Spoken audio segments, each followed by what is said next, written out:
Sasha, from your perspective, you mentioned you're a Mexican American. You mentioned that there were significant barriers for you in terms of getting a diagnosis, having to leave your community. So I'd love for you to share more about that, this idea of cultural humility, cultural sensitivity, and how that played out or maybe didn't in your experiences with the healthcare system.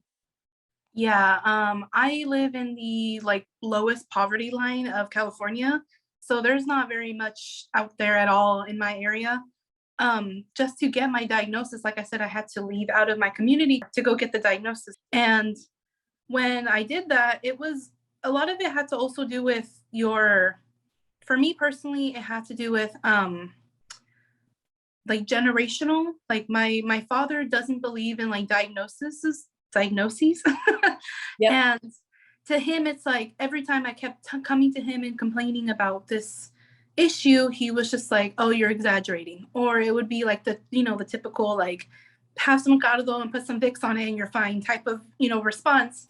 And I kept bugging him, and even he didn't believe me. Nobody believed me because it's just such a, like I said, I live in a community that they don't take things like this seriously from Mexicans. If a white girl was to go to the hospital and say, hey, I've got bruises, it's like, okay, let's do testing right away.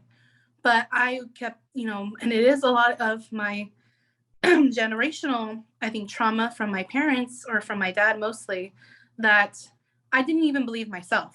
It's just I kept putting it on the back burner and kept thinking, no, there's nothing wrong.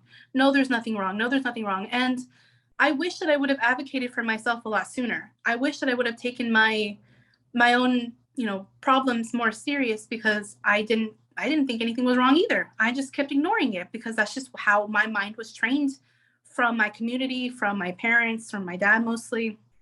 And finally, once I was able to, once it started getting really, really serious, I still didn't get the help I needed right away. It was, kept pushing it back. Oh, you need to lose weight, or, you're anemic, or you have this blood disorder, so take this medicine. Nobody really took anything I was saying serious, because I also didn't take it serious. My community doesn't take it serious. My dad doesn't take it serious.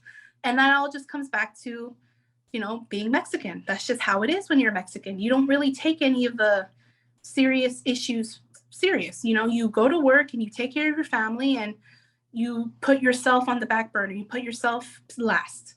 And it was really hard. Yeah. But now that I've, been through everything I've been through, I am seriously so passionate about making sure that people, especially Mexicans, realize, hey, whatever you're feeling, whatever you're going through, whether it's physical, emotional, mentally, it needs to come first, no matter what.